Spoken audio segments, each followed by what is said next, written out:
tangga yang bahagia sesuai dengan Dhamma. Ya, kepada Bapak Ibu, saudara-saudari sedama, selamat pagi semuanya. Semoga kita semuanya dalam keadaan sehat dan bahagia. Bapak Ibu, saudara-saudari sedama, ada dua macam cara hidup yang bisa kita pilih untuk menjalani kehidupan ini. Dua macam cara hidup tersebut, yaitu cara hidup sebagai seorang pawajita, cara hidup selibat seperti para bikhu, bikuni, samanera, samanyeri, dan yang kedua cara hidup sebagai seorang garawasa atau berumah tangga. Kita bebas untuk memilih salah satu dari kedua cara hidup ini. Tidak ada keharusan atau tidak ada kewajiban untuk memilih cara hidup sebagai seorang pawajita atau cara hidup sebagai seorang garawasa.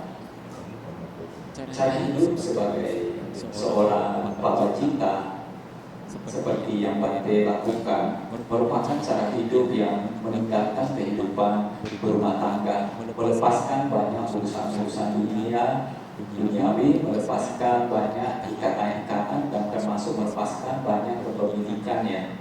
Karena melepaskan banyak urusan-urusan duniawi, banyak kepemilikan, banyak ikatan, sehingga cara hidup ini memberikan lebih banyak ketenangan dan kedamaian. Tidak banyak hal yang harus dipikirkan, tidak banyak hal yang harus dipedulikan, tidak banyak hal yang harus dikhawatirkannya. Lebih berkurang banyak kesedihan, lebih berkurang banyak emosi-emosi yang bergejolak, karena hanya sedikit hal yang harus dipedulikan. Itulah kehidupan sebagai seorang pawajita seperti yang para Bante, bikuni, samanera, samanyeri jalani. Kehidupan ini tidaklah cocok untuk orang-orang tertentu, orang-orang yang biasa mengejar kesenangan indria, yang biasa bersenang-senang akan merasa tidak betah menjalani kehidupan sebagai seorang bikhu atau bikuni, ya, karena kehidupan atau cara hidup bikhu bikuni itu mereka jauh dari kesenangan indria, mereka dibatasi oleh aturan-aturan yang ada, mereka tidak bisa bertindak sesuka hati mereka dibatasi oleh aturan-aturan yang ada, sehingga tidak semua orang cocok menjalani kehidupan sebagai seorang pawajita atau kehidupan selibat. Demikian pula tidak semua orang cocok untuk menjalani kehidupan sebagai berumah tangga. Ada orang lebih cocok menjalani kehidupan sebagai bikhu, menjalani kehidupan pawajita. Nah, Bapak Ibu, saudara-saudari sedama, sebaliknya cara hidup sebagai berumah tangga atau garawasa merupakan cara hidup yang paling banyak dipilih oleh orang-orang di dunia ini. Cara hidup ini memberikan banyak kebebasan.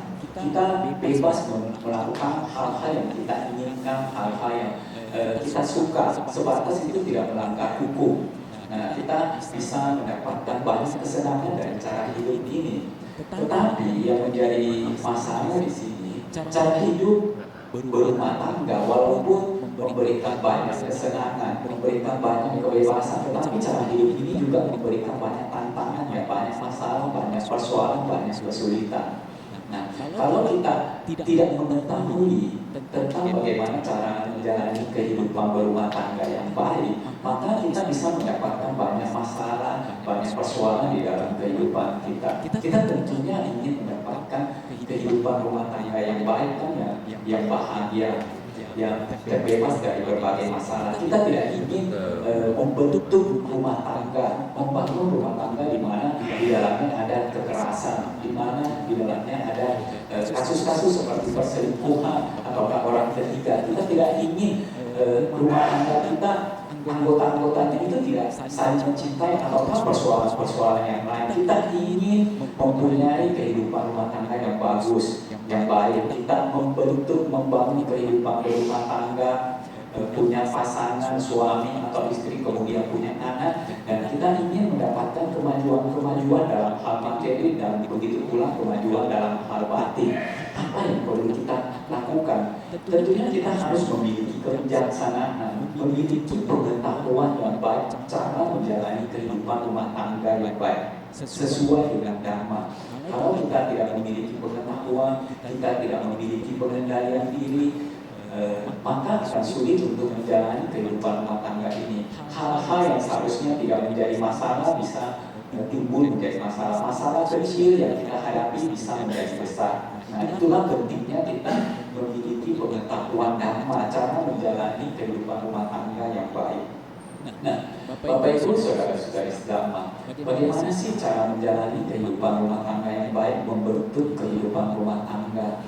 Nah, tentunya di dalam membentuk kehidupan rumah tangga, isi dari rumah tangga itu minimal suami dan istri kan, itu minimal nanti kemudian tumbuh berkembang anak cucu ya. Nah, suami atau istri, jadi langkah yang pertama yang harus kita penuhi adalah mencari pasangan hidup yang baik, yang sesuai dengan dhamma, yang sesuai dengan kita. Kalau kita memilih pasangan hidup yang nggak baik, maka kita akan mendapatkan banyak masalah, banyak kesulitan di dalam hidup. Memilih pasangan yang baik di sini kriterianya tentunya selain memiliki penghasilan yang cukup, ada hal-hal yang lain yang harus kita perhatikan. Nah, hal-hal yang lain tersebut diantaranya ada 4 hal, yaitu harus memiliki keyakinan yang sama dengan kita, yakin terhadap Buddha, Dhamma, dan Sangha. Itu hal pertama. Hal yang kedua, harus memiliki kedermawanan yang sama dengan kita. Yang hal yang ketiga, harus memiliki moralitas sila yang sama dengan kita. Yang keempat, harus memiliki kebijaksanaan yang sama dengan kita.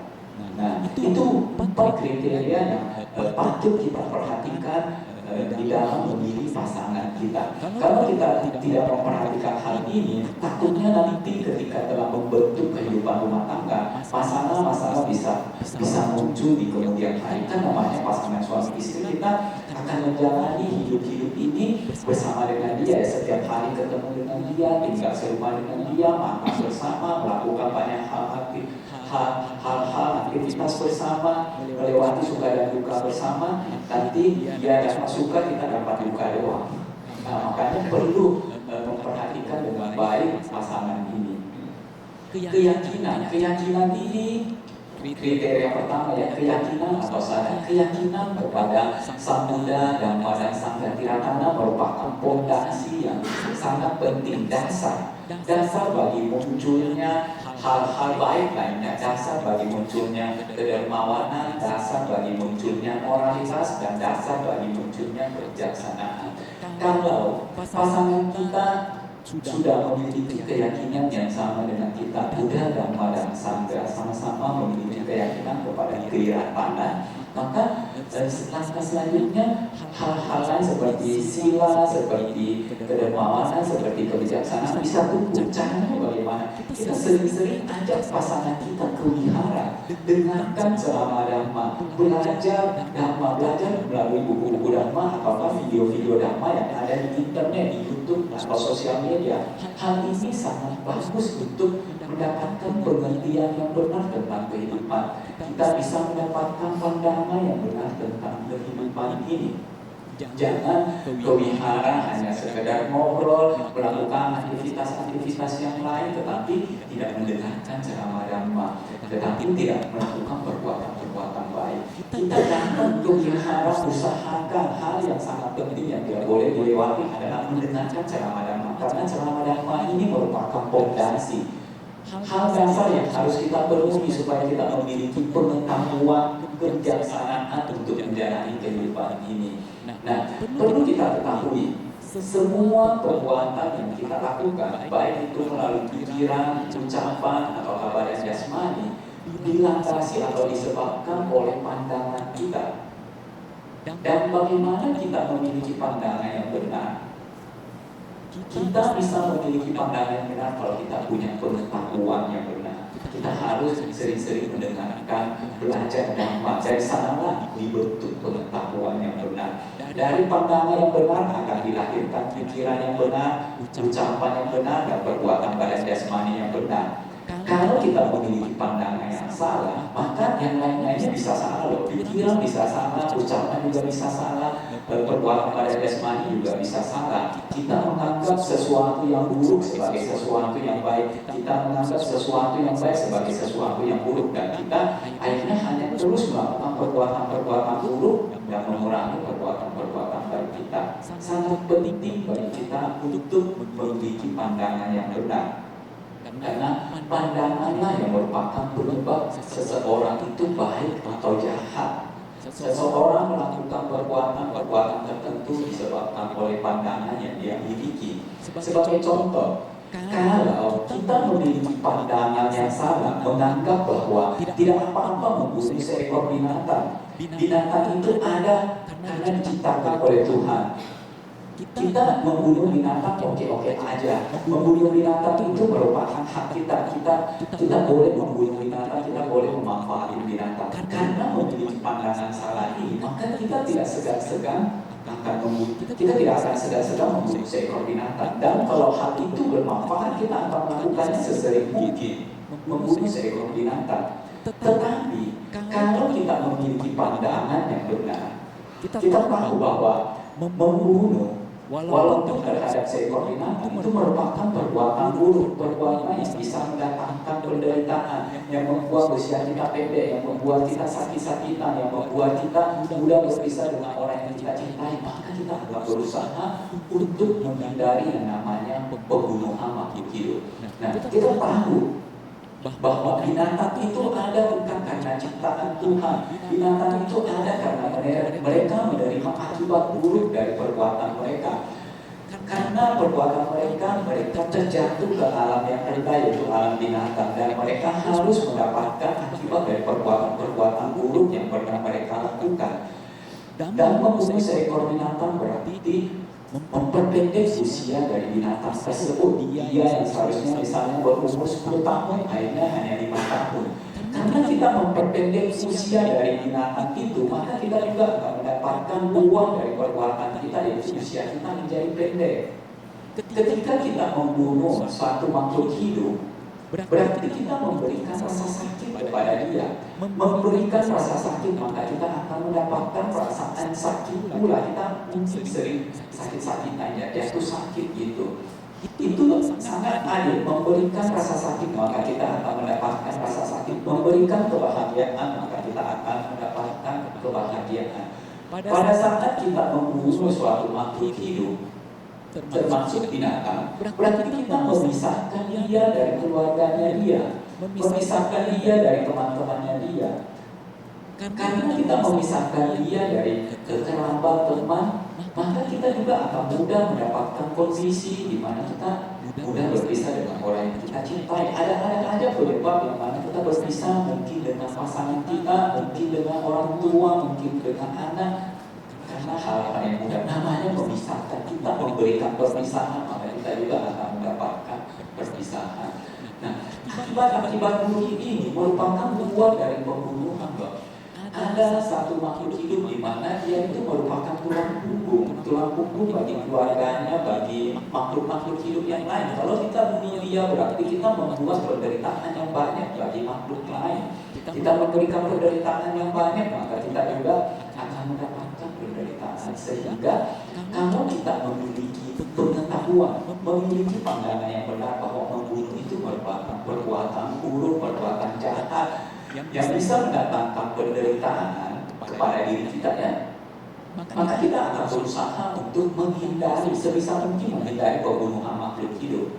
Nah, itulah pandangan yang mana pandangan merupakan pembentuk dari perbuatan kita. Orang bisa menjadi orang yang baik atau orang yang jahat, orang bisa sukses atau gagal, sangat tergantung pada pandangan yang dia miliki. Contoh yang lain, kalau kita memiliki pandangan salah bahwa berdana itu merupakan perbuatan yang sia-sia, perbuatan yang tidak ada gunanya, hanya membuang-buang materi atau hanya membuang-buang uang yang tidak akan memberikan hasil gitu. Maka kita akan berusaha kita tidak mau berdana. Kenapa? Karena kita memiliki pandangan salah yang demikian. Sebaliknya, kalau kita memiliki pandangan benar, yang mana pandangan kita menganggap bahwa berdana itu perbuatan yang baik, perbuatan yang bisa mendatangkan kebahagiaan, perbuatan yang bisa mendatangkan hal-hal yang baik. Maka kita akan berusaha untuk sesering mungkin berdana, memberikan apa yang kita punya kepada orang lain atau makhluk lain yang membutuhkan. Nah, inilah tentang pandangan. Jadi pondasi yang sangat dasar supaya kita bisa menjadi orang yang baik, supaya kita bisa bijaksana, supaya kita bisa memiliki moralitas adalah kita harus memiliki pandangan yang benar dulu. Tanpa adanya pandangan yang benar, maka kita tidak mungkin bisa menghasilkan perbuatan-perbuatan yang benar, pikiran, ucapan, dan juga perbuatan pada jasmani yang benar, yang baik gitu. Nah, itulah sebabnya sering-sering ada pasangan kita atau teman-teman kita datang ke wihara untuk mendengarkan ceramah dhamma. Karena dari ceramah dhamma, belajar dhamma inilah kita mendapatkan pengetahuan. Kita bisa meluruskan pandangan salah kita. Kita bisa mempunyai pengertian yang benar tentang kehidupan ini, tahu cara menjalani kehidupan ini dengan baik, sehingga masalah-masalah yang timbul di dalam kehidupan tidak sampai menjadi besar. Nah, itu mengenai keyakinan sama sadar. Jadi sama-sama memiliki keyakinan kepada Buddha, Dhamma, dan Sangha. Kalau kita contohnya sudah menikah, sudah memiliki pasangan, cobalah ajak pasangan kita untuk sering-sering, bukan coba lakukan, sering-sering ajak pasangan kita, keluarga kita untuk ke wihara dengarkan ceramah Dhamma. Atau kalau tidak, belajar buku-buku Dhamma. Atau kalau tidak, diskusi Dhamma dengan orang-orang yang mengerti. Nah, ini kriteria pertama. Kriteria yang kedua, carilah pasangan yang memiliki moralitas, yang memiliki kedermawanan yang sama dengan kita. Bukan seorang yang kikir, bukan seorang yang tidak mau berbagi apa yang dia punya, termasuk berbagi tenaga, berbagi pengetahuan, berbagi keterampilan, bukan hanya sekedar berbagi materi ya. Namanya suami istri ya, suami istri. Nah, suami istri itu kan saling menggantungkan kehidupan satu sama lain, betul kan? Jadi kalau kita menggantungkan hidup kita pada seorang, pada pasangan yang kikir, maka kita akan sulit untuk memenuhi kebutuhan hidup kita loh. Walaupun pasangan kita kaya raya, kita tidak bisa menikmati kekayaannya.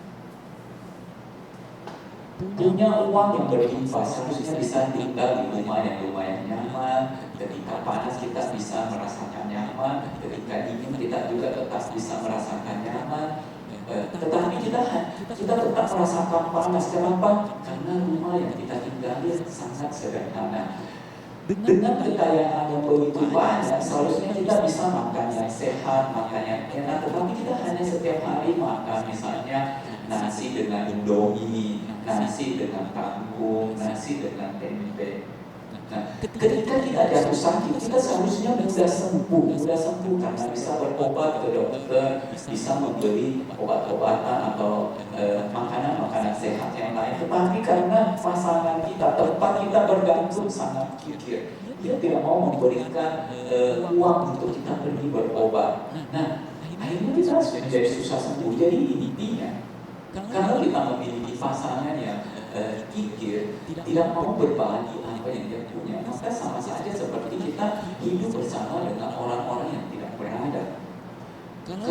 Kalau misalnya kita butuh rumah situasi yang bersih, yang nyaman, tetapi pasangan kita tidak bisa membantu memberikan tenaganya dia, tidak bisa membantu memberikan perhatiannya dia, maka kita tidak akan mendapatkan suasana yang nyaman, rumah atau tempat tinggal yang nyaman. Nah, Bapak Ibu, saudara-saudari sedang di zaman dulu, yaitu tepatnya di zaman Buddha masih hidup ya. Ada seorang yang bernama Mahatundari. Mahatundari ini merupakan anak dari seorang Brahmana yang kaya raya. Brahmana ini kaya raya tetapi sangat kikir. Dia berusaha supaya bagaimana kekayaannya itu jangan sampai berkurang. Apapun dia lakukan supaya kekayaannya tidak sampai berkurang. Nah, dari buku-buku, dari kita komentar dikatakan salah satu bentuk kekikirannya dia diceritakan di dalam buku tersebut bahwa ketika dia ingin memberikan hadiah kepada anaknya, entah itu hadiah ulang tahun atau hadiah apa, dia ingin memberi emas ya. Emas ini kan seharusnya dihias dulu ya, dibentuk menjadi perhiasan. Nah, dia tidak mempunyai keterampilan untuk membentuk emas menjadi perhiasan. Tetapi karena pikirnya dia tidak mau membawa emas tersebut untuk dibentuk menjadi perhiasan ke tukang emas ya. Dia mengerjakannya sendiri, membentuk emas itu menjadi kayak anting-anting gitu, anting-anting atau gelang. Nah, tentunya hasilnya seadanya, tidak menjadi menarik, tidak menjadi indah. Nah, hadiah itulah diberikan kepada anaknya. Suatu hari anaknya jatuh sakit. Apa yang dia lakukan? Saking kikirnya dia tidak mau membawa anaknya ke dokter atau tabib itu, tidak mau mengundang dokter atau tabib ke rumahnya. Dia pergi mencari obat sendiri. Dengan cara bagaimana? Tanya-tanya ke tabib, tanya-tanya ke orang-orang. Itu dia lakukan supaya tidak usah membayar upah dari dokter, upah dari tabib itu. Nah, dia dapatkan anjuran dari orang-orang dari tabib, beli ini, beli itu, kemudian dia racik sendiri, dia kasih ke anaknya. Ini anaknya bukannya sembuh, makin parah sakitnya. Saking pikirnya dia loh. Ketika anaknya sudah semakin parah sakitnya, nah dia ranjang anaknya dipindahkan keluar ke beranda rumah, dipindahkan keluar. Tujuannya apa? Supaya ketika ada tamu menjenguk anaknya itu, tamunya itu tidak sampai masuk ke rumah. Kenapa? Kalau sampai masuk ke rumah, maka tamunya itu bisa mengetahui berapa banyak kekayaan yang dia miliki. Kalau tahu dia kaya, banyak uang, banyak harta benda, dia takut tamu itu meminta harta benda kepada dia, sehingga dia tidak mau sampai tamu-tamunya itu masuk ke dalam rumahnya. Nah, itu ya cara berpikir orang yang pikir. Nah, tega gitu. Dia sebetulnya sangat menyayangi anaknya, tetapi di luar kasih sayangnya terhadap anaknya, dia juga sangat sayang akan harta bendanya, tidak mau sampai kehilangan harta benda atau berkurang. Nah, ketika anaknya sudah semakin parah, sudah hampir meninggal, dia mau pergi cari tabib, tetapi sudah terlambat, anaknya sudah tidak bisa tertolong. Pada saat itu di pagi hari, seperti biasanya sang Buddha setelah selesai bermeditasi, melihat dunia ini, siapakah orang yang tepat untuk ditolong pada saat itu. Dan di dalam jangkauan mata Buddha sang Buddha melihat mata Kundali ini. Mata Kundali inilah orang yang membutuhkan pertolongan beliau pada saat itu. Maka setelah selesai pendapatan, sang Buddha pergi ke rumah mata Kundali ini. Pada saat itu mata Kundali lagi berbaring, cuma dia lagi mengarahkan mukanya itu ke dalam rumah, sehingga ketika sang Buddha datang, dia tidak mengetahui akan kedatangan sang Buddha. Sang Buddha berdiri di depan rumah dari mata Kundali ini. Dan karena mata Kundali tidak mengetahui kedatangan sang Buddha lantas memancarkan aura tubuh beliau. Nah, terangnya aura tubuh dari sang Buddha ini menyadarkan mata Kundali lantas menoleh dan melihat sang Buddha. Ketika melihat sang Buddha, serta-merta muncul keyakinannya kepada sang Buddha. Dia merasa bahagia. Dia ingin memberikan penghormatan kepada sang Buddha dengan merangkapkan kedua tangannya. Tetapi karena sakit tidak kuat, dia hanya mampu baru bergerak sedikit ya. Ini pas pada saat itu dalam keadaan yang memiliki keyakinan, dalam keadaan bahagia, dia meninggal dunia. Dia meninggal dunia. Dan apa yang terjadi Bapak Ibu Saudara-saudari sekalian, kalau kita meninggal dunia dengan pikiran tenang, pikiran yang bahagia, kita akan terlahir kembali di alam yang baik, alam bahagia, yaitu si mata Kundali ini terlahir kembali di alam Tawatimsa. Di alam Tawatimsa sebagai satu dewata di sana. Nah, itu perbuatan baik yang dia lakukan menjelang ajal. Papanya yang sangat menyayangi si mata Kundali sangat bersedih kehilangan anak, satu-satunya anak yang dia begitu sayanginya.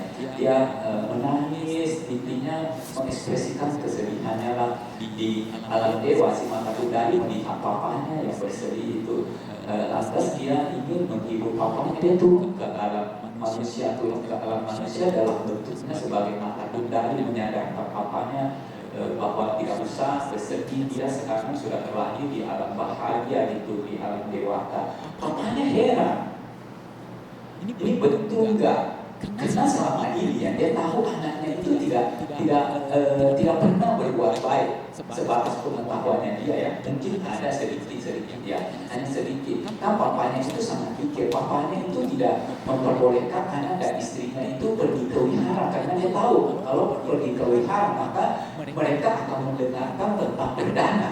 Kalau berdana nanti harta bendanya akan berkurang.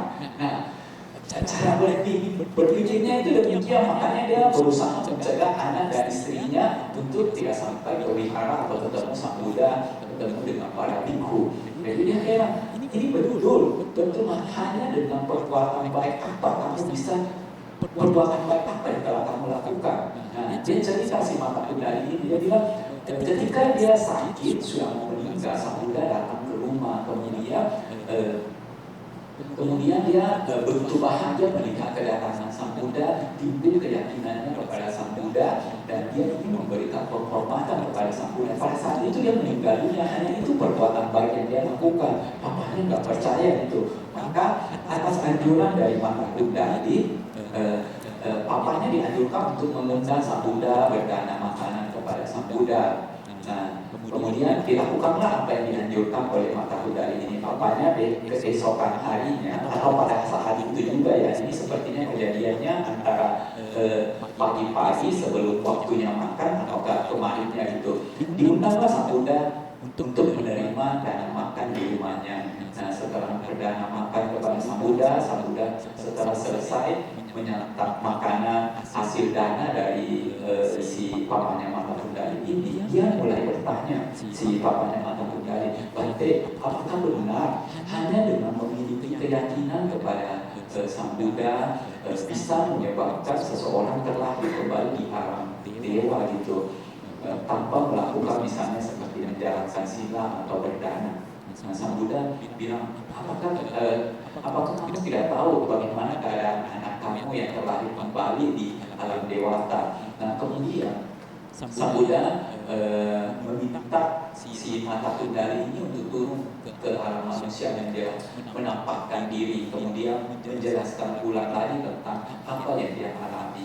Nah, setelah itu sang Buddha lantas membabarkan dhamma kepada mereka. Akhirnya si mata kundali dan juga papanya berhasil mencapai tingkat kesucian sotapanna. Nah, Bapak Ibu saudara-saudari sedhamma, dari kisah ini kita dapat pengetahuannya bahwa pada saat ada anggota keluarga kita yang lagi sakit, usahakan menjaga pikirannya supaya memiliki ketenangan, pikirannya supaya mengingat kembali akan kebaikan-kebaikan yang pernah dia lakukan. Kenapa? Tujuannya supaya pada waktu meninggal bisa memiliki pikiran yang bahagia, bisa memiliki pikiran yang tenang. Kalau kita memiliki pikiran yang baik pada saat meninggal dunia, maka kita akan terlahir kembali di alam yang bahagia.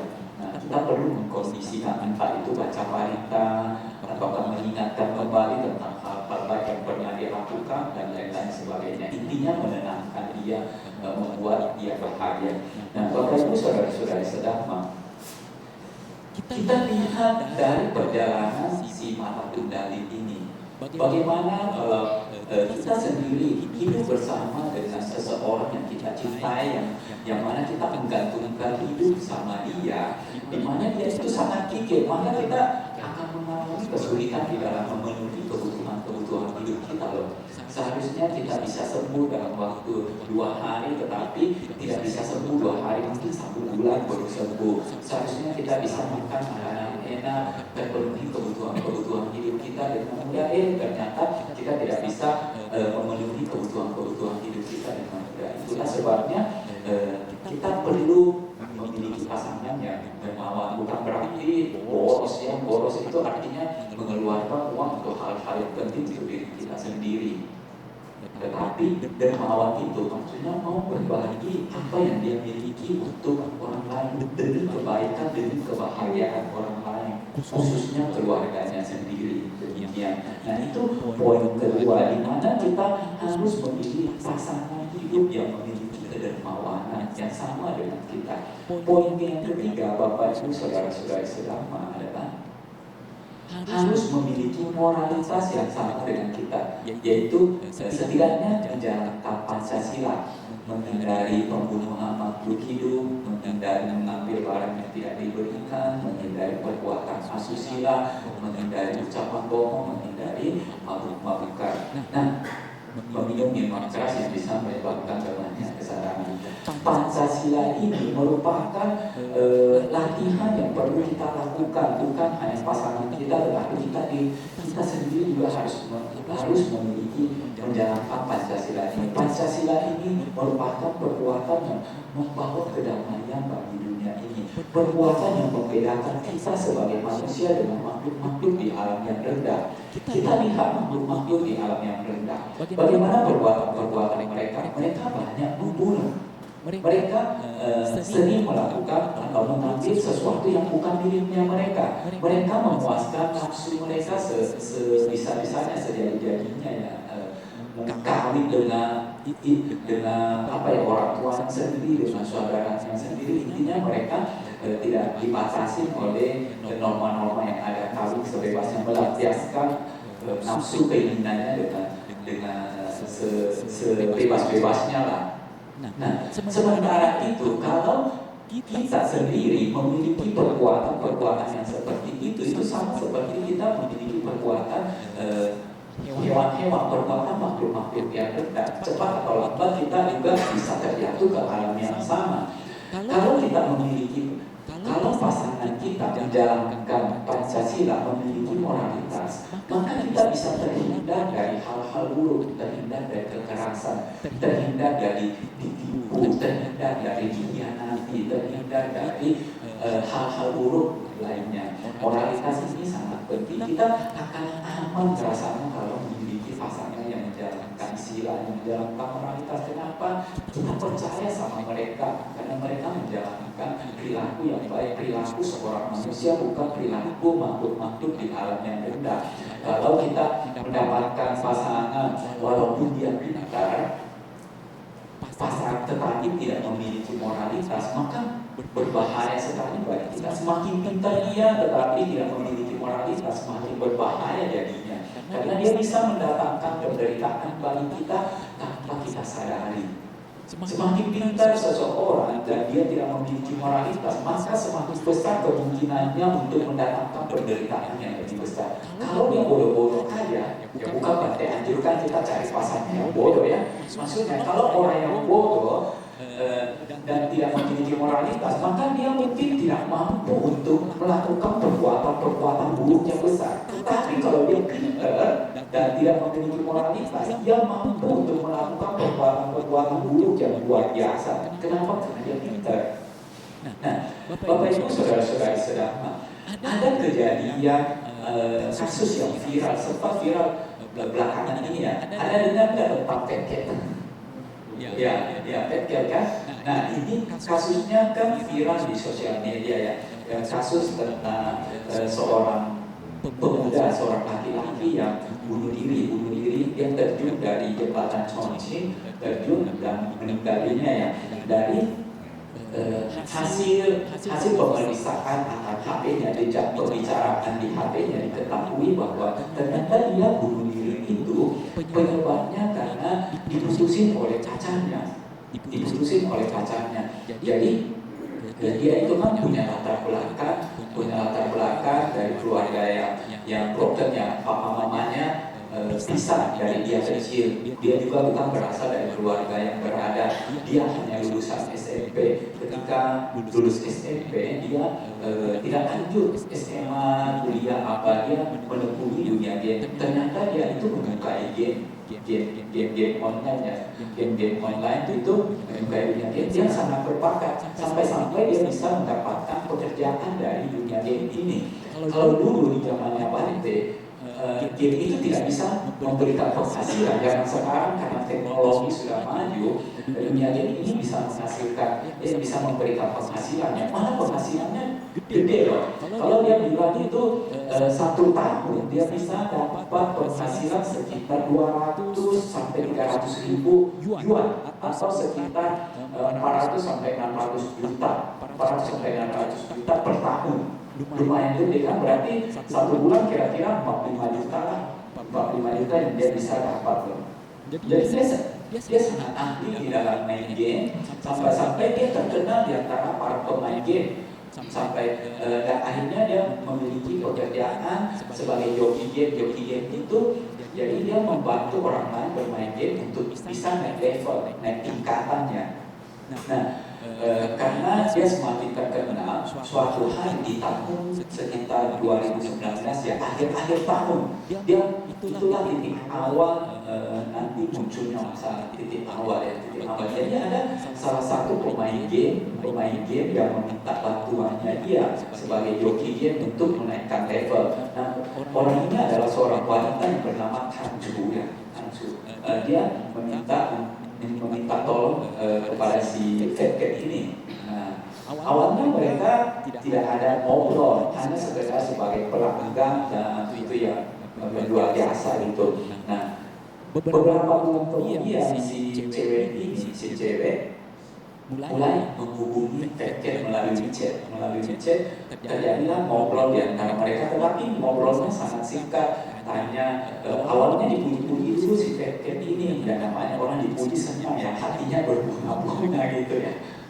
Itu hal yang wajar ya, berbunga-bunga. Kamu sangat hebat ya, main game luar biasa. Ditanya langsung berapa pendapatan yang bisa dia dapat dari bermain game ini, jadi joki game. Dia bilang lumayan, masih polos ya, ini Fat Cat ini orangnya polos ya. Mungkin karena nggak biasa bergaul, nggak apa-apa gitu, dia hanya menghabiskan waktunya bermain game sehingga dia jauh aja seadanya dengan polos begitu. Dia bilang, oh penghasilan saya 200 sampai 300 ribu yuan per tahun. Nah, langsung si cewek ini mungkin lagi kembali, waduh, alangkah baiknya ya kalau saya punya cowok seperti kamu yang pandai bermain game, saya bisa diajarin main game, dan kamu itu juga sangat ganteng gitu. Ya dipuji-puji begitu ya, senang lah. Dia bilang oke aja sih maksudnya kalau mau begitu. Lantas obrolan yang mereka berhenti karena si Fat Cat ini ingin melanjutkan kerja ya. Kemudian di hari yang sama kembali si cewek ini menghubungi Fat Cat lagi. Dia dari percakapan yang ada memberikan kesan bahwa dia mengejar si Fat Cat. Dia berusaha untuk bisa mempunyai hubungan, dia tadi PDKT lah istilahnya ya, PDKT sama si Fat Cat. Ditanyalah, obrolan mereka berlanjut, ditanya kamu orang mana, sudah punya pacar atau belum, lantas kamu lihat foto saya cantik enggak? Sampai ditanya-tanya, jadi ditanya-tanya, akhirnya dari sering dipuji, diminta tolong, akhirnya mereka jadian dalam waktu 2 hari jadian, maksudnya artinya jadi pacaran gitu. Nah, baru jadi 2 hari pacaran, si cewek ini sudah memanggil si Fat Cat ini dengan panggilan suami lampung gitu ya. Dia baru 2 hari jadian, dia itu foto apa ya, itu gelang perhiasan gelangnya. Dia tanya, cantik nggak gelang ini? Ya si Fat Cat bilang cantik. Dia bilang, tapi saya juga pikir cantik, tapi mahal sekali harganya. Ditanya sama Fat Cat, berapa harganya? Oh, 9.099. Intinya kan 9.999 gitu. Nah, atas Fat Cat transfer duit 10.000 yuan ya. 10.000 yuan itu mungkin sekitar 20 juta ya. 1 yuan itu nilainya 2.000-an lebih lah, 2.000-an. Nah, anggaplah 20 juta, langsung banyak loh. Nah, sejak saat itu si wanita ini terus-terusan meminta uang kepada si Fat Cat, padahal belum jadian. Seakan-akan Kalau kita di sini di Indonesia nggak ada makhluknya begitu ya. Kok bisa-bisanya terus-terus minta uang kepada si fat cat? Akhirnya total uang yang si fat cat ini transfer untuk pacarnya ini totalnya ya, berdasarkan data yang diketahui dari percakapan mereka itu sekitar 510.000 yuan dolar atau sekitar 1 miliar lah, 1 miliar totalnya. Wah, begitu banyak. Berbagai macam alasan untuk meminta uang, untuk vaksin lah. Kan waktu itu COVID baru selesai ya, tahun 2022. Untuk vaksin, kemudian untuk angsuran rumahnya lah, untuk pergi jalan-jalan sama teman lah, untuk beli baju lah, asal sempat juga untuk membuka toko. Jadi permintaan uang demi permintaan uang terus dilakukan oleh si wanita ini. Fat cat yang memang orangnya sangat polos, sama sekali tidak curiga loh. Dia sama sekali tidak pikir ini kok perempuan minta uang terus. Apakah dia tulus mencintai saya atau mencintai uang saya gitu? Nah, dia tidak sama sekali, dia hanya percaya bahwa si wanita ini mencintai dia. Hanya itu yang ada di dalam pikirannya dia. Dia betul-betul tulus loh mencintai si wanita ini. Mungkin karena dia berasal dari keluarga yang kurang mendapatkan kasih sayang, sehingga ketika ada wanita yang memberikan perhatian, yang memberikan kepedulian, yang memberikan pujian-pujian, dia lantas merasa bahwa wanita itu betul-betul mencintai dia. Nah, sementara dia betul-betul sangat tulus mencintai wanita ini, sampai-sampai untuk memberi banyak uang kepada si wanita ini, dia sendiri berhemat, sangat berhemat. Hal ini bisa diketahui dari jejak pembelian makanan yang ada di handphonenya dia. Jadi dia setiap hari itu makan makanan jadi yang dipesan melalui handphone gitu. Jadi aplikasi pemesanan makanan yang dia punya dari historinya, dari sejarahnya itu dilihat, ternyata yang dia pesan makanan-makanan yang paling murah loh. Setiap hari hanya sekitar 10 yuan. Dia berusaha berhemat sebisa mungkin supaya apa? Supaya bisa memberikan uang yang banyak. Kadang-kadang kalau ada diskon, dia tunggu diskonnya dulu baru dia mau beli makanan itu. Diskonnya hanya mungkin 1 yuan gitu. 1 yuan, tetapi itu pun tetap dia lakukan. Dia rela lapar-lapar hanya untuk menunggu diskon. Saking besarnya cintanya gitu kepada si wanita ini. Nah, di pertengahan pertengahan 2023, sekitar 1 tahun ketika mereka sudah menjalin hubungan ya, si wanita itu menghubungi si fat cat. Dia minta supaya fat cat pindah ke tempatnya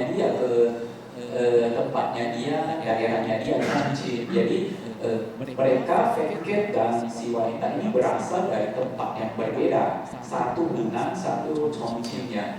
Nah, si wanita ini bilang dia sudah tidak mau hubungan jarak jauh, dia ingin pacarannya itu ketemuan langsung.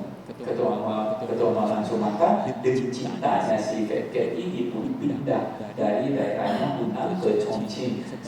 Dan si wanita ini menjanjikan nanti kalau si fat cat pindah ke Chongqing, dia mau tinggal bersama-sama si fat cat ini. Nah, budaya orang Tiongkok sekarang ini ternyata masa-masa pacaran kalau tinggal serumah itu nggak apa-apa. Tidak harus satu keluarga baru boleh tinggal serumah. Kalau budaya orang Indonesia kan nggak boleh gitu ya, kurang cocok ya. Hanya satu keluarga yang tinggal serumah. Kalau di Tiongkok sana sekarang ini katanya nggak apa-apa, walaupun tidak satu keluarga boleh tinggal serumah. Nah, ketika si fat cat ini tiba di Chongqing, ini si ceweknya ternyata tidak menepati apa yang dia omongkan, apa yang dia janjikan. Dia PHP lah, PHP. Tiba di sana dia kasih tahu, kamu ngekos aja di tempat lain, saya belum siap untuk tinggal serumah dengan kamu. Nanti beberapa bulan setelah beradaptasi baru kita tinggal bersama gitu di rumahnya. Jadi si cewek ini sudah punya rumah sendiri, rumah yang dia angsur. Nah, dan akhirnya si fat cat ini ngekos ngekos, dia sibuk bermain game supaya untuk mendapatkan uang yang banyak. Setiap hari dia habiskan waktu 14 jam untuk bermain game supaya bisa mendapatkan penghasilan yang besar. 14 jam. Kita kan tidur mungkin sehari itu 8 jam ya. 8 jam normalnya atau 6 sampai 8 jam kan. Jadi sisa waktunya itu dipergunakan untuk bermain game. Dari anggap 24 jam kan sehari semalam, dikurang 8 jam sekitar 16 jam ya. 16 jam kan kita masih punya aktivitas yang lain, mungkin makan, mungkin mandi, mungkin bersih-bersih apa. Jadi sebagian besar waktunya dipergunakan untuk bermain game loh. Sangat sedikit dilakukan untuk hal-hal yang lain. Nah, dikatakan bahwa selama mereka pacaran, si Fetket dan ceweknya ini hanya 2 kali bertemu, walaupun Fetket sudah pindah ke Chongqing. Jadi kata-katanya nggak ditepati istilahnya ya. Nah, ketika sudah pindah, mereka sempat janjian akan menikah di bulan Mei. Bulan Mei ini tanggal 1, tetapi ternyata hal ini tidak terjadi. Nah, 2 bulan sebelum pernikahan mereka, tiba-tiba si cewek ini memutusin Fetket. Fetket tanya, kenapa, ada apa? Dijawab, dia bilang, saya hanya mau putus, tidak ada alasan kenapa mau putus. Saya merasa nggak cocok hubungan kita itu, nggak cocok, ada yang salah dengan hubungan kita. Nah, Fetket kan nggak mau, dia sudah berkorban semuanya sudah diberikan kepada cewek itu ya. Dia sendiri sangat berhemat. Dan dia bilang dia berusaha untuk tetap melangsungkan hubungan, tetapi si cewek ini tetap mau putus. Nah, akhirnya diminta waktu tenang gitu ya, menenangkan diri dulu. Kalau ada masalah boleh dibicarakan. Dibilang tidak ada yang mau dibicarakan. Tapi saya sudah putuskan, saya ingin putus gitu. Nah, akhirnya mereka istirahat gitu, masa tenang. Setelah masa tenang lewat, ternyata dihubungi si cewek ini, tetap aja ceweknya ingin memutuskan untuk putus tanpa alasan yang jelas. Nah, si Fetket masih tetap berusaha ya. Dan memang dia sangat mencintai wanita ini. Enggak tahu wanita ini punya jampi apa sampai si Fetket itu bisa begitu sayangnya sama si wanita yang saking cintanya yang nggak mau sama sekali. Nah, sampai akhirnya tanggal 11 April terjadilah kasus bunuh diri di mana Fetket melompat dari atas jembatan Chongqing. Nah, dia melakukan bunuh diri 7 jam sebelum dia bunuh diri. Katanya dia itu masih sempat transfer duit ke rekeningnya si wanita itu, masih berusaha untuk balikan gitu. Dia tidak mau sampai kehilangan cewek ini loh. Berusaha habis-habisan dan beberapa jam sebelum dia meninggal, sebelum dia bunuh diri, dia sempat mengirimkan bunga 760 kuntum bunga. Sebagai nama 760 kuntum bunga ini merupakan angka hari kenalan mereka. Jadi mereka sudah berkenalan selama 760 hari. Dan karena tidak dihiraukan, akhirnya dia putusin untuk bunuh diri juga. Nah, di HP-nya ini ada juga jejak yang lain. Ternyata si Fetket ini ada curhat ke temannya. Dia bilang beberapa jamnya sebelum dia bunuh diri, dia bilang dia sudah tidak mau jadi joki game lagi. Katanya sangat capek, dia sempat muntah darah. Dia bilang dia tidak bisa berobat karena semua uangnya sudah diberikan kepada pacarnya. Tetapi sekarang ini pacarnya sudah memutuskan dia tidak mau hidup lagi. Dia bilang begitu, dia tidak mau hidup lagi. Awalnya kami berencana untuk menikah di 1 Mei ini. Tetapi kemudian dia dia awalnya dia mencintai saya, tetapi kemudian dia sudah tidak mencintai saya lagi. Saya sangat mencintai dia, saya tidak mampu kehilangan dia. Itu kata-katanya si Fetket di dalam curhatannya kepada temannya. Kemudian curhatan yang lain, dia ada beritahu bahwa dia bilang dia tidak mau lagi di kehidupan yang akan datang untuk memesan makanan seharga 10 ribuan. Dia ingin makan McD. Jadi dia itu rela bersusah-susah menahan nafsunya, menahan keinginannya, rela makan makanan seadanya demi untuk bisa memberikan kebahagiaan kepada wanita yang dia cintai tersebut. Wanita yang dia cintai. Nah, curhatan hati dari si Fetket ini tersebar di media sosial. Akhirnya netizen, para pengguna sosial media yang mengetahui, yang membaca hal ini bersimpati. Banyak orang yang kirim bunga, banyak orang yang kirim makanan ke Jepang tempat dia bunuh diri itu.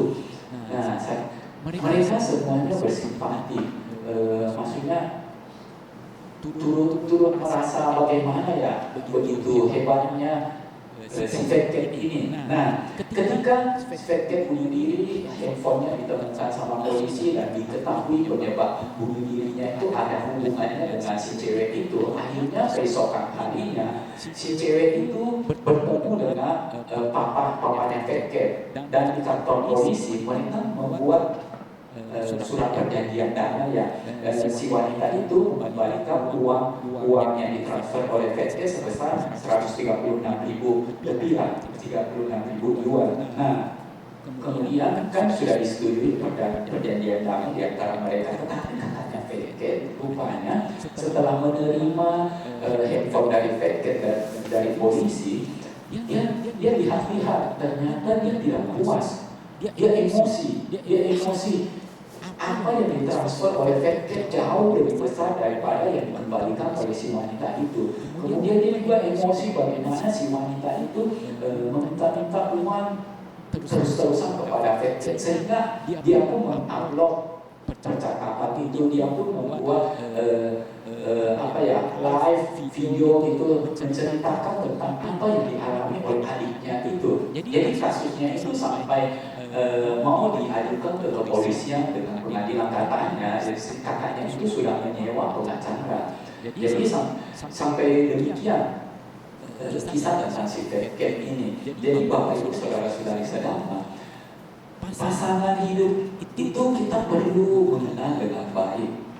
Kalau tidak kenal dengan baik, kita hanya sekedar kenal dan kita bisa terjebak. Nah, kalau contohnya sudah terlanjur, atau kita nggak bisa sama sekali, namanya masa-masa pacaran kan masa-masa itu yang memperlihatkan hal-hal yang baik ya. Hal-hal yang buruk mungkin bisa dibuktikan ya. Ketika dia sudah jadi hilang, baru tanduknya keluar. Nah, kalau sampai kejadian yang begitu, intinya mau sering-sering ke wihara dengarkan ceramah Dhamma, sering-sering diskusi Dhamma lah, pengetahuan Dhamma. Karena ingat, perbuatan-perbuatan yang kita lakukan selalu dilandasi oleh pandangan kita. Kita harus meluruskan pandangan kita dulu, pandangan orang lain. Bagaimana bisa berubah ya, sering-sering ajak tukar pikiran, sering-sering ajak diskusi gitu, ajak ke wihara. Nah, Bapak Ibu saudara-saudara sedang, itu hal yang ketiga tentang moralitas atau sila yang patut kita miliki dan pasangan kita miliki supaya kita bisa hidup damai tanpa adanya kekerasan, tanpa adanya kecurangan dan ataukah kita ditipu dan lain-lain sebagainya. Kemudian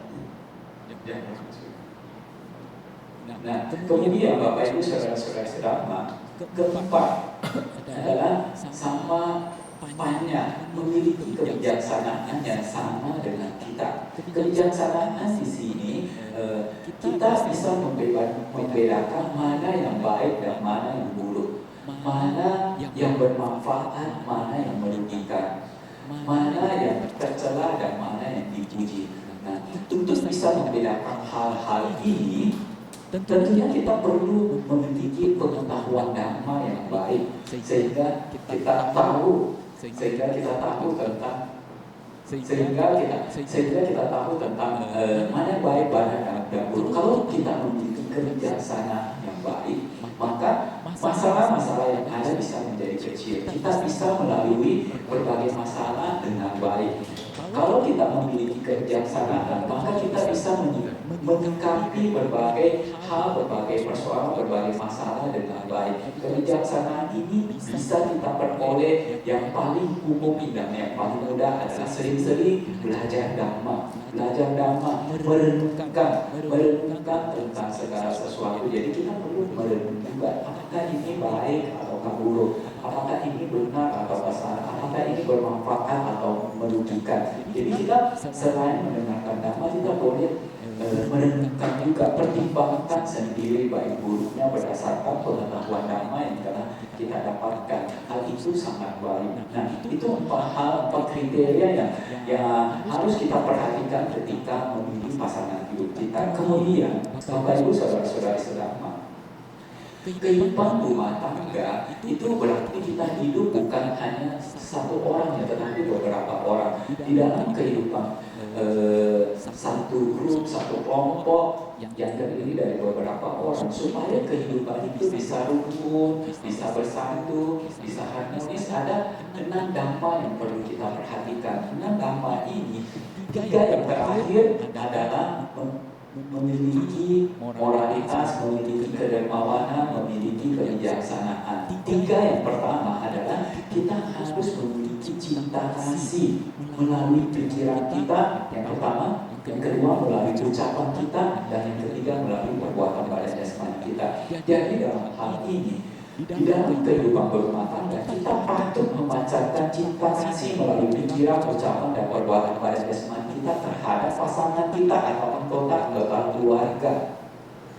Kita memikirkan hal-hal untuk kebahagiaan pasangan kita. Kita berucap dilandasi oleh pemikiran untuk kebahagiaan, kebaikan atau kesejahteraan pasangan kita atau anggota keluarga kita. Kita melakukan perbuatan badan jasmani dilandasi oleh pemikiran untuk kebahagiaan, kesejahteraan, dan kebaikan dari pasangan kita. Jangan kita berucap sesuatu yang menyakitkan, yang kasar gitu. Jangan kita berpikir sesuatu yang buruk-buruk, mengharapkan pasangan kita sakit, mengharapkan pasangan kita jatuh, dan lain-lain sebagainya. Ini merupakan cara untuk membentuk kehidupan rumah tangga yang harmonis, yang rukun, yang bersatu. Kalau kita terbiasa melakukan hal-hal ini, ketika kita memandang suami kita atau istri kita dengan pandangan cinta kasih, ketika kita berucap dengan ucapan yang cinta kasih, ketika kita bertindak dengan cinta kasih, hal itu sama seperti kita mengembangkan cinta kasih di dalam kehidupan sehari-hari. Kita mengembangkan batin kita ke arah yang luhur. Inilah meditasi.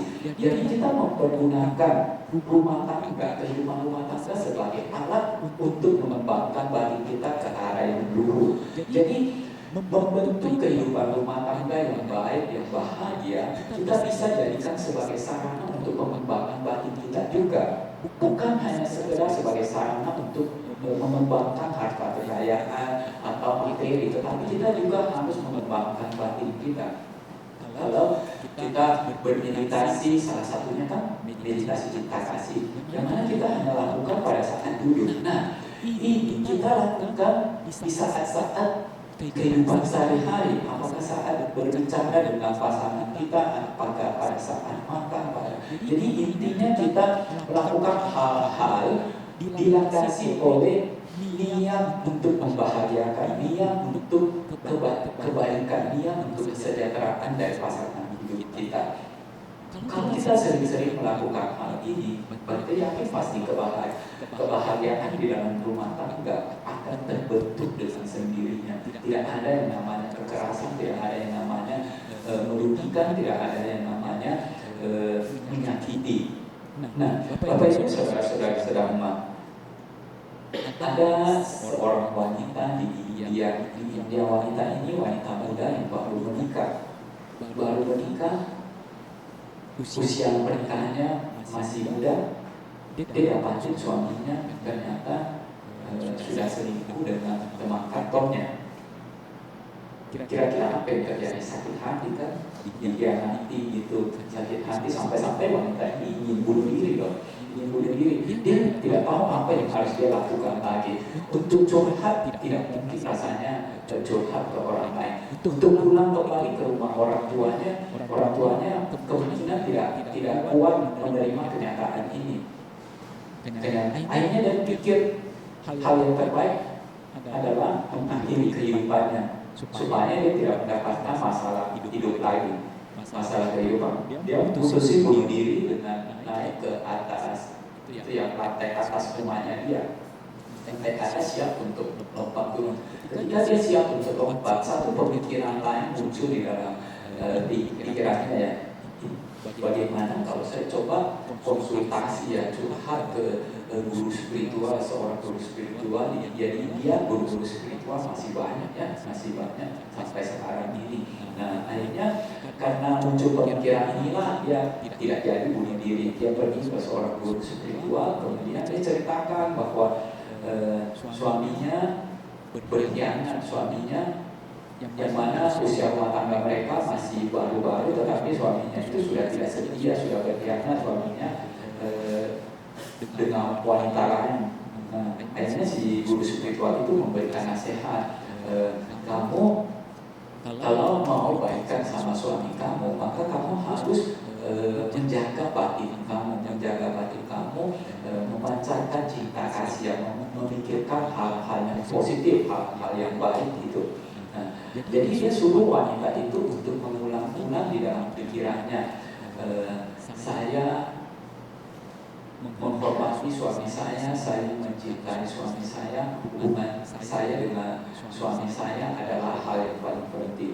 Itu yang disuruh ulang-ulang di dalam pikirannya.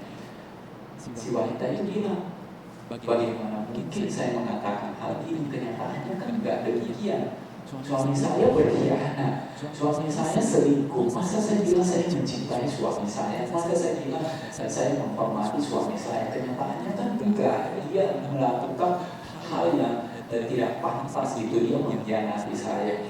Nah, kemudian si guru spiritual itu beritahu, kamu lakukan aja, lakukan tanpa perasaan gitu. Jadi bagaimanapun perasaan yang kita alami, mungkin sakit, mungkin tidak bisa menerima, mungkin apa, yang penting pikirannya itu mengulang-ulang kayak mantra gitu, kayak mantra. Saya menghormati suami saya mencintai suami saya, hubungan saya dengan suami saya adalah hal yang paling penting. Nah, disuruh praktek pada saat itu juga, ulang-ulang di saat itu juga. Dan kamu lakukan sekarang, jangan tunggu nanti di rumah baru lakukan. Nah, disuruh terus sepanjang hari, itu yang harus dia lakukan. Nah, akhirnya setelah itu dia kembali ke rumah, dia ulang-ulang apa yang dilakukan, walaupun perasaannya nggak nyaman di sini, tetap aja dia ulang-ulang hal itu. Suaminya pulang kerja suaminya bikin masalah, karena memang suaminya ingin berpisah dengan dia. Jadi ada aja yang bikin yang ingin menyakiti dia supaya mereka bisa berpisah ya. Nah, ketika suaminya bikin masalah, suaranya kencang, bagaimana keras, banting barang ini itu, dia lihat istrinya kok tenang-tenang aja, tenang-tenang, seakan-akan tidak berefek apa yang dia lakukan. Maka semakin menjadi-jadi dia, semakin tingkahnya itu semakin ingin menyakiti sang istri karena usahanya tidak berhasil. Nah, esokan harinya si wanita ini pergi lagi ke guru spiritualnya. Dia bilang, apa yang kamu ajarkan itu tidak berefek bagaimana? Ditanya, suami saya semakin menjadi-jadi, dia semakin berusaha untuk menyakiti saya. Ketika dia pulang, dia melakukan hal-hal yang tidak menyenangkan. Karena dia lihat saya tidak bereaksi, dia semakin jadi. Nah, diberitahu sama guru spiritual, oh kalau begitu kamu jangan sampai tersakiti gitu, mendengar hal ini dia jadi semangat. Iya betul, saya nggak boleh kalah, saya harus teruskan ini. Maksudnya apapun situasi yang terjadi di luar sana, di luar diri kita, nggak apa-apa. Yang penting pikiran kita tetap terkendali. Yang penting dia tetap berpikir mengulang-ulang, saya menghormati suami saya mencintai suami saya, hubungan saya dengan suami saya adalah yang baik. baik. Itu yang diisi. Pikiran positif ini, pikiran baik ini yang harus diisi terus. Apapun yang terjadi, walaupun kenyataannya itu tidak demikian ya. Kenyataan tidak demikian, situasi tidak demikian, tetapi pikiran kita kendalikan ke hal-hal yang positif. Nah, hanya dia lanjut begitu. Dia enggak, jangan sampai dia tersakiti. Kalau dia tersakiti, berarti suaminya menang, suaminya berhasil menyakiti dia. Nah, dia tidak mau sampai suaminya berhasil menyakiti dia. Putusan kita sakit hati atau tidak sebetulnya diri kita sendiri, yaitu pikiran kita. Nah, dia lanjut. Akhirnya waktu berlalu, situasinya enggak berubah, tetapi dia kini sudah lebih bisa menerima situasi atau keadaan yang terjadi. Pikiran batinnya tetap tenang, batinnya hanya diisi dengan kata-kata saya mencintai suami saya menghormati suami saya, hubungan saya dengan suami saya adalah yang terpenting. Nah, itu yang dia lakukan. Dia isi terus walaupun situasinya tidak berubah. Situasi tetap tidak nyaman, tetapi batinnya tenang. Nah, sampai akhirnya suatu saat, kira-kira berapa bulannya, suaminya bilang ke dia bilang, saya akan meninggalkan India, saya akan pergi ke negara lain bersama dengan wanita itu. Dia bilang, jadi itu merupakan perpisahan bagi si wanita ini. Nah, akhirnya suaminya pergi meninggalkan dia, pergi ke negara lain. Setelah suaminya pergi, dia telepon ke guru spiritualnya. Suami saya sudah pergi, dia sudah meninggalkan saya. Jadi ditanya sama guru spiritualnya, kamu baik-baik saja, kamu oke? Oh iya, saya oke. Nah, dibandingkan dulu sebelum berpisah dengan suaminya, dia ingin bunuh diri. Tetapi setelah dia mengulang-ulang kalimat positif tersebut, ternyata dia sudah bisa menerima kenyataan. Situasi memang tidak berubah, tetapi dia tidak dikuasai lagi oleh situasi yang terjadi. Pikirannya tetap tenang, pikirannya tetap terkendali. Memang situasi tidak berubah, tetapi situasi itu tidak sampai membuat luka kedua, yaitu luka di batinnya. Dia sudah bisa menerima kenyataan, dan akhirnya karena dia hidup sendiri, dia harus bekerja, melakukan aktivitas seperti biasa sehari-hari. Tetapi dia sudah tahu situasi memang di luar kendali kita, tetapi kita masih bisa mengontrol pikiran kita sendiri. Nah, waktu berlalu, 6 bulan berlalu, dia sudah melupakan suaminya. Demikian pula guru spiritual tersebut. Tiba-tiba setelah 6 bulan berlalu, suaminya tiba-tiba telepon. Dia minta kembali tunjuk. Akhirnya mereka dia terima kembali suaminya, membentuk keluarga yang baru, dan akhirnya mereka hidup bahagia sampai sudah punya anak. Nah, jadi Bapak Ibu saudara-saudari sedama, kita perlu latihan, maksudnya latihan mengembangkan batin kita. Terlepas bagaimana situasi yang kita alami, jangan sampai situasi tersebut mengendalikan atau menguasai pikiran kita. Kita tetap bisa mengembangkan batin kita, memikirkan kesejahteraan, kebaikan untuk pasangan kita. Kalau kita betul-betul mencintai pasangan kita, buktikanlah cinta tersebut dengan cara bagaimana pikirkan hal baik untuk pasangan. Jadi kalau kita melakukan hal ini, berarti kita bermeditasi mengembangkan batin kita ke arah yang luhur, ke arah yang baik, dan kita menjalani kehidupan rumah tangga pasti akan bahagia terlepas bagaimanapun situasinya. Nah, demikian Bapak Ibu saudara-saudari sedama, Bante ulangi paha, yaitu sama caga atau sama sadar atau keyakinan yang sama caga atau moralitas atau kedermawanan yang sama sila atau moralitas yang sama, dan sama panya atau kebijaksanaan yang sama. Kemudian ditambah dengan 3 hal yang lain, yaitu memancarkan cinta kasih melalui pikiran, ucapan, dan perbuatan pada jasmani. Kalau kita ingin mendapatkan kehidupan rumah tangga yang baik, itu yang perlu kita lakukan. Kita dan pasangan kita tentunya, karena hidup berumah tangga itu bukan satu orang. Dan demikian apa yang ingin Bante sampaikan pada kesempatan siang hari ini. Semoga hari ini bisa bermanfaat bagi kita semua. Semoga kita semua semakin maju dalam dhamma. Akhir kata, sampai serta waktu sekitar. Semoga